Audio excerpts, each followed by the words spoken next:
فيلمنا النهارده فيلم جميل، هنعرف فيه ايه السبب اللي يخلي واحد فقير لما يطلع له تنين سحري يطلب منه انه يبقى غني بس لمدة 24 ساعة. حاجة غريبة مش كده؟ يلا بينا نشوف ايه الحكاية. بيبدأ الفيلم بمدرسة بتكتب كلمة تنين وبتطلب من تلاميذها انهم يكتبوها وراها، فكلهم بيكتبوها ما عدا ولد اسمه دين بيرسم صورة تنين، فبتطرده وبيطرد بعديه بنت بس من الفصل اللي جنبه، وبيتفاجئوا هما الاتنين انهم مطرودين لنفس السبب. وفي وقت المروح بيقف دين يستنى مامته اللي كالعادة بتتأخر عليه، وبيعدي من جنبه ولد رخم وبيغيظه وهو بيقول له هي مامتك نسيتك؟ فبياخد بالطوبة في دماغه بس من لينا اللي بتعرف نفسها على دين، وبتقوم ماسكاه من ايده وبتقول له تعالى نروح سوا عشان بابايا انا كمان دايما بيتأخر عليا. ومن ساعتها وهما الاتنين اصحاب جدا وبيذاكروا سوا وبيلعبوا سوا، وكمان بيشتروا كتكوت وبيربوه معاهم لحد ما بيكبروا وبياكلوه وبيدفنوه وبعدين بيزعلوا انه مات. وفي يوم هما الاتنين عملوا تنين من ورق وطيروه، بعد كده خدهم وطار بيهم لحد ما وقعهم على سطح بيت،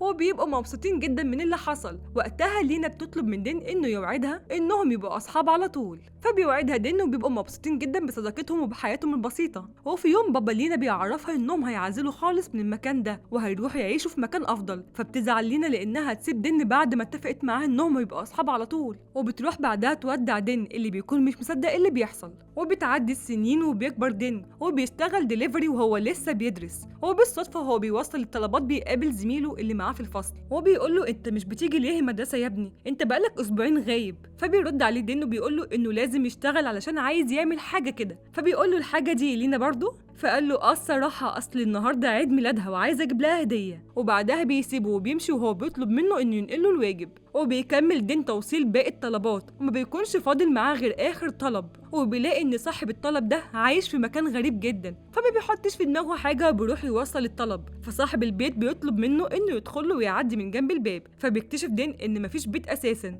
وان الراجل نفسه غريب زي المكان اللي عايش فيه، فبيحاول ما يركزش عشان ما يهيس، وبيسلمه طلبه وبيطلب منه فلوس. فالراجل العجوز بدل ما يديله فلوس بيديله براد وبيقول له ان البراد ده بيحقق الاماني، فدين بيعتبره راجل مجنون وبياخد منه براد وبيقول له ان طلبه على حسابه. وبيروح بعدها دين على محل بدل غالي جدا عشان يشتري بدله لحفله عيد ميلاد لينا، فبيلاحظ البياع انه فقير فبيطرده، فبياخدها دين من قصيرها وبيروح على محل بدل على قد ايده وبيشتري من عنده احسن بدله، وبعدين بيروح. ساعتها مامته بتساله انت اتاخرت ليه؟ فبيكدب عليها وبيقول لها اصل كنت بذاكر، فبتدلعه بتقدم له اكل عشان يقدر يذاكر كويس. وكل جيرانه بيبقوا مبسوطين بيه جدا عشان هو ولد شاطر وبيسمع كلام مامته وبيتنبؤوا له بمستقبل باهر. فبيجي له صاحبه اللي نقل له الواجب وبيفضحوا قدامهم كلهم وبيعرفوا قدامهم كلهم انه مش هينفع يغيب اكتر من كده، لان المدرسه قالت انه لو ما حضرش مش هتدخله الامتحان. ايه ده، هي الناس ملمومه كده ليه؟ فطبعا بيحس دين بالاحراج ومامته بتضربه عشان بيكذب عليها، وكل جيرانهم بيتفرجوا عليهم، فبيقول لها انه بيشتغل عشان الفلوس، فبتزعق له مامته وهي بتقول له ان دراسته هي شغله. فدين بيسمع الكلام وبيقعد يذاكر، وبالليل بعد ما مامته ما نامت بيروح يطلع على السطح عشان يقابل لينا، بس مش لينا حقيقيه، لا لينا اللي في الصوره. وبنعرف ان لينا بقت موديل اعلانات وغنيه جدا، فبيقعد دين يتكلم معاها عن ذكرياتهم في الطفوله، وهو بيتكلم البدله بتاعته بتتقطع، دي لو مستعمله مش هيحصل فيها كده. وبيكمل كلامه مع لينا وبيقول لها انه بس بيتمنى انهم يحافظوا على الوعد بتاعهم، ولانه قال كلمه اتمنى البراد اتحرك وبيطلع منه تنين ضخم. واول لما بيشوف دين بيقول يا فرج الله، ده شكله عيل غلبان وهيطلب الطلبات العاديه وهروح على طول. فبينصدم دين، فبيقعدوا التنين وبيقول له بص انا التنين الاماني واسمي لونج واقدر احقق لك 3 امنيات. فدين بيضحك وبيقول له انت بتهزر معايا، ده مقلب صح؟ فين الكاميرات؟ فلونج بيفهم انه مش مصدقه، فبيعرفوا انه بجد وحقيقي وبيوريله قدراته عشان يثبت له انه يقدر يعمل اي حاجه. ساعتها بيصدق دين انه تنين امنيات بجد، فبيبدأ لونج يفهمه إن كل تنين أماني المفروض يخدم 10 أسياد قبل ما يسمحوا له إنه يدخل عالم الأرواح، وبيعرفه هو مخنوق إنه حقق أماني 9 أسياد وهو السيد العاشر، وإن قبل ما يقابله فضل محبوس في البراد ده 1000 سنة. فياريت تنجز معايا كده واطلب مني ال3 أمنيات بتوعك بسرعة عشان أقدر أروح للعالم بتاعي. وفي الوقت ده بتكون في عصابة موجودة عند الراجل العجوز اللي ادى دين البراد عشان عايزين البراد، وزعيمهم كان شاطر جدا في الضرب وبيضرب أي حد وهو حاطط إيده في جيبه. بس لما بيكتشف إن الراجل العجوز مش موجود بالصدفة بيشوف خيال دين ومعاه البراد اللي بيدوروا عليه، فبيروحوا له وبيطلب منه زعيم العصابة إنه يديله البراد، فبيرد عليه دين إنه مش بتاعه، إنه بتاع التنين. فاللونج بيقول له أنت بتشاور على مين؟ محدش شايفني أساسا، لأن محدش يقدر يشوفني غير السيد اللي بحقق له الأماني. فدين بيقع وبيطلع يجري منهم لحد ما في الآخر بيحاصروه في مكان، فدين من خوفه بيتمنى إنه يكون قوي عشان يعرف يضربهم، وطبعا بمجرد ما قال اتمنى، لونج بيحقق له امنيته، وبيتفاجئ دين انه بيعرف يضربهم كلهم حتى زعيمهم بمنتهى المهاره، وبيبقى مستغرب من القوه اللي نزلت عليه فجاه. وبعد ما بيقدر يهزمهم كلهم بياخد البراد وبيهرب منهم، وبعد كده بيروح زعيم العصابه ورجالته للراجل اللي مشغلهم وبيعرفوه باللي حصل، فبيستغرب عشان حته عيل قدر يضربهم ويهرب بالبراد. فبيساله زعيم العصابه هو معلش يعني البراد ده مهم في ايه؟ فبيقول له ملهوش دعوه، وانه بيدفع له فلوس عشان يعمل له اللي هو عايزه بس. فالزعيم بيقول له انه هيقدر يوصل للولد ده عن طريق بدلته. وتاني يوم دين مامته بتصحيه عشان يفطر وبتسيبه بتروح على شغلها، فبيمسك دين البراد وبيخرج منه لونج عشان يفهم منه هو ازاي بقى يعرف يلعب كونج فو كده. فبيعرفوا لونج انه اول ما قال كلمه اتمنى حقق له امنيته، وبكده يبقى حقق له امنيه من ال3 اماني. فقال له دين هو عشان انا قلت اتمنى يبقى اتحسبت له امنيه؟ على فكره انت بتخم. فقال له ماشي انا بخم، يلا بقى اتمنى الامنيه التانيه. وبيوري له انه يقدر يجيب له ذهب كتير جدا، وده لان من وجهه نظره الثروه هي امنيه كل الناس. فدين بيقعد يفكر لحد ما بيوصل للامنيه اللي هو عايزها، وبيطلب منه يوديه لمكان معين وهناك هيقول له على الامنيه التانيه. فعشان يخلص بياخده وبيطير بيه للمكان اللي بيطلع هو القصر اللي عايشه فيه لينا. ولونج لاحظ ان بيبص على لينا بحب وهي بتستقبل معازيم حفله عيد ميلادها. فلونج بيقول له لا ما ينفعش، معلش انا من استعجالي نسيت اقول لك ان ما اقدرش اخلي حد يحب حد. فبيقول له دين دي مش حبيبتي، دي مجرد صديقه، وهي دي امنيتي التانيه، وهي اننا نرجع اصحاب تاني. فبيستغرب لونج من طلبه لانه عايز يضيع فرصه الامنيه التانيه عشان الصداقه، وبيحاول يقنعه انه يطلب طلب اغلى من كده. فدين بيكون شايف ان مفيش لا اغلى ولا اهم من الصداقه، وعشان كده قعد يقنعه بوجهه نظره دي، ويحكي له عن صداقته هو ولينا وهم صغيرين، وانها ياما وقفت جنبه لما دافعت عنه في المدرسه. وفضل يحكي ويحكي لحد ما لونج تعب منه وندم انه ساله. فبيقول له طب انت عايز مني ايه كده من الاخر؟ فقال له بص خلاص انا عرفت، خليني من عيله غنيه لمده 24 ساعه بس. فبيقول له لونج ايه 24 ساعه بس؟ انت عاقل يا ابني؟ فبيقول له دين اصل الفلوس مش هتفرق معايا ولا هتفرق مع لينا، وانا عايز ابقى غني بس عشان اعرف ادخل حفله عيد الميلاد واقابل لينا وافكرها بيا ونرجع اصحاب من تاني. فبيضحك لونج على كلامه عشان دي اغبى امنيه يسمعها في حياته، وبيقول يلا وانا مالي، وبيحقق لدين امنيته وبيلبسه بدله شيك جدا وبيجيب له افخم عربيه. فقال له دين تمام انا كده بقى محتاج بس لمساعد شخصي. فبيحاول لونج نفسه الانسان وبيبقى هو مساعده الشخصي. وفي الوقت ده بقى زعيم العصابه بيروح المحل اللي اشترى منه دين البدله، وبيعرف من صاحب المحل اسمه وعنوانه، وبيروح يستنى دين في بيته. وبنرجع لدين اللي بيوصل للقصر وهو راكب عربيته الفخمه، وكل المعازيم بيندهشوا بشياكته جدا. واول لما بيدخل القصر بيشوف لينا، وبيشوف كمان ان كل شويه حد بيرقص معاها عشان يطلب منها انها تعمل اعلان عن المنتج بتاعه. وبيجي دين وبيرقص معاها بس بيلاقيها مش فاكراه، فبيزعل. وقبل ما يقول لها هو مين بتيجي الفقره اللي لينا هترقص فيها مع باباها، واللي للاسف ما بيكونش موجود في الحفله. فبتحس لينا بالاحراج، فدين بينقذ الموقف وبيطلع على المسرح وبيعمل للحضور شو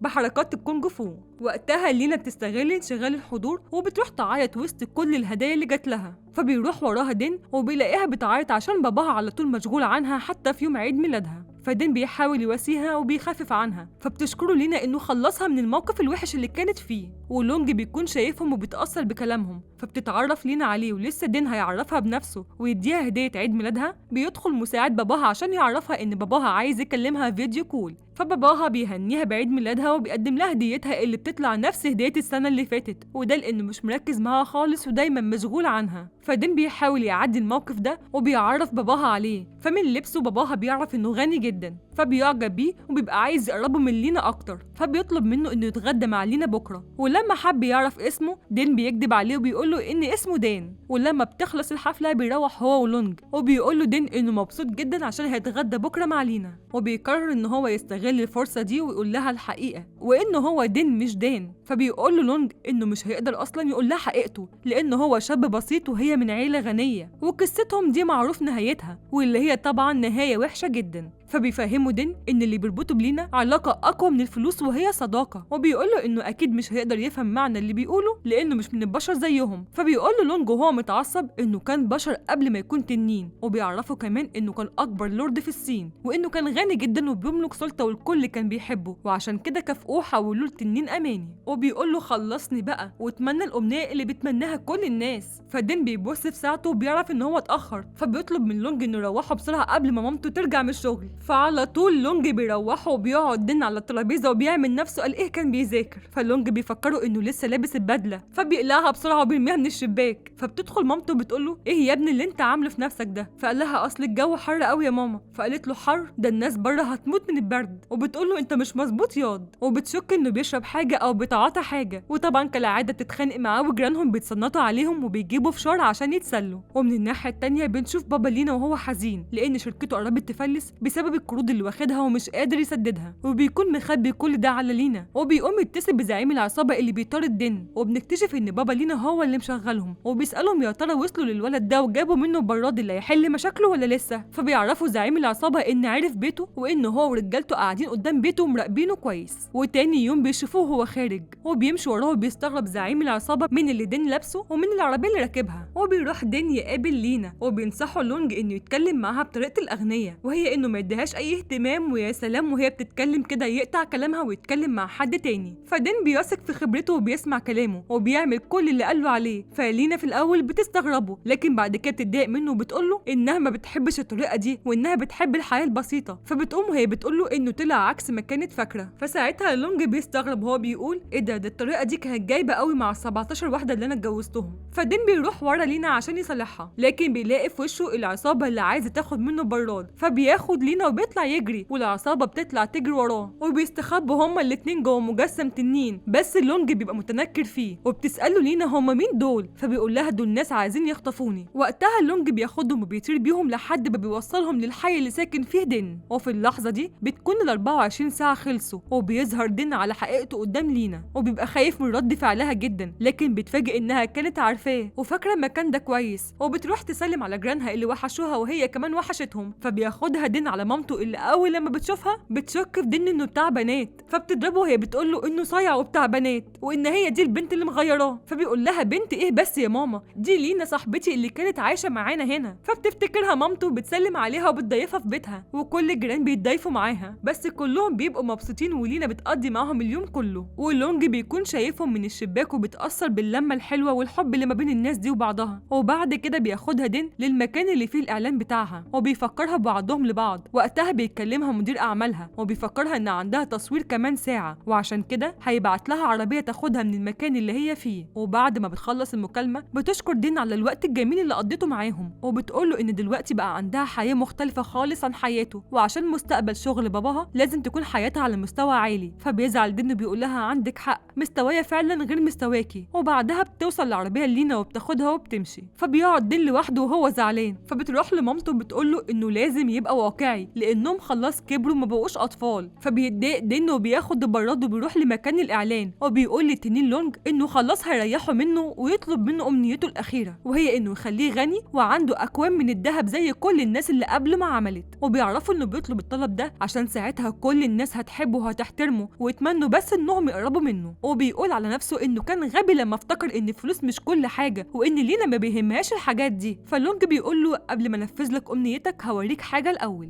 وفي الوقت ده بابا لينا بيكون خلاص بيبيع شركته وبيكلموا زعيم العصابه بيبلغوا انه لقى الولد اللي معاه البراد وبيعرفوا كمان انه شاف معاه بنت واقفه فوق سطح البيت. ساعتها بتدخل عليه لينا وبتقول له ان وحشها قوي الحي اللي كانوا عايشين فيه وبتعرفوا انها قابلت دين النهارده وقضت معاه هو ومامته اليوم كله. فبيفهم باباها ان لينا هي البنت اللي كانت واقفه مع دين وان دين هو الولد اللي معاه البراد. فبيسيبها وهو مستعجل وبيقول لها انه هيروح يصلح كل حاجه. وبنرجع لدين اللي بياخد لونج للمكان ده وبيقول له انه مستعد ينفذ له امنيته بس بعد ما يحكي له حاجه الاول. وبيبدا لونج يرسم له بسحره حياته كانت عامله ازاي لما كان انسان وبيقول له بص ده القصر اللي كنت عايش فيه. انا اتولدت في عيله ملكيه وعرفت من صغري ان الذهب هو كل حاجه وما كنتش بفكر في اي حاجه غير اني ازود الثروه بتاعتي ازاي. وانا كان عندي رعايا مخلصين وبنتي جوزتها من ارقى العائلات عشان ازود ثروتي وبعت ابني عشان يجمع لي كنوز بس رجع لي ميت. وبسبب ده كنت لورد في الصين وعندي ذهب واراضي وملك محدش قبلي حققه.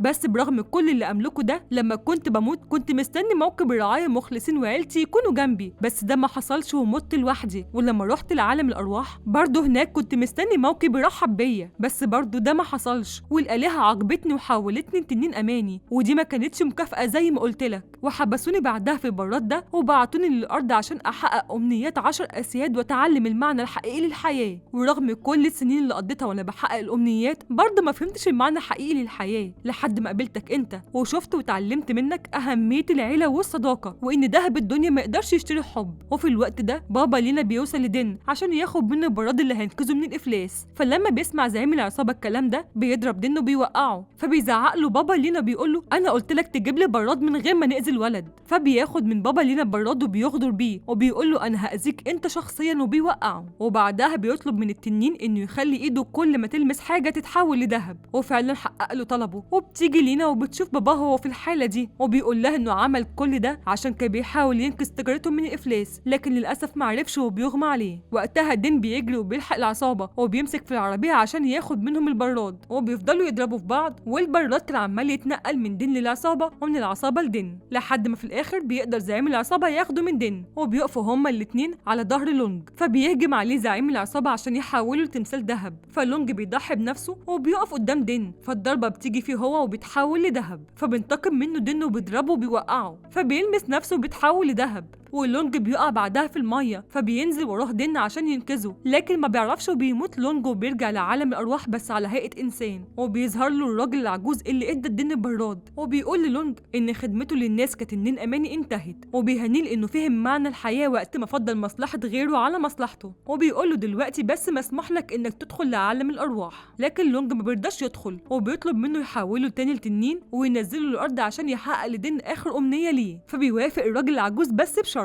وفعلا بعدها بيظهر لونج لدين من تاني وبيديله براد، فبيطلب دين امنيته الاخيره وهي انه ينقذ بابا لينا. وفعلا بابا لينا بيفوق وبتفرح لينا جدا، وبعدها بيختفي براد من ايد دين. وبعد كده بيروح بابا لينا عشان يشكر دين انه ضحى باخر امنيه ليه عشان ينقذ حياته، فبترحب بيهم مامة دين وبتعزمهم على الاكل. وفي النهاية بترجع لينا هي وباباها يعيشوا في الحي من تاني، وبيفتحوا مطعم لمامة دين اللي بتطلب منه يروح يجيب لها فناجين الشاي. فبيروح يجيب لها فناجين، بس بيلفت نظره براد مرسوم عليه التنين لونج، فبياخده وبيخرج بيه وبيتفاجئ فعلا ان لونج موجود فيه. فبيستغرب لينج وبيقول له هو انت ايه اللي جابك هنا؟ هو مش المفروض دلوقتي تكون في عالم الارواح؟ فقال له عادي يعني، رجعت عشان الارض وحشتني. فقال له دين انت رجعت عشان تحقق الاماني صح؟ فقال له ايه ده، هو باين عليا قوي كده، اصل انا بصراحه ما كانش ينفع انزل لك تاني واحقق لك امنيتك الاخيره غير بالشرط ده. فبيندهش دين وبيقول له معقول عملت كل ده عشاني؟ فبيبصوا لبعض بصات مؤثره وبيحضنوا بعض. وهنا مامته بتشوفه وبتشك فيه ان هو ولد مش طبيعي. فبعدها بيرجع لونج جوه البراد من تاني وبيحط دين البراد على العربيه معديه عشان تحقق الامنيات، والتنين يعيد القصص من تاني.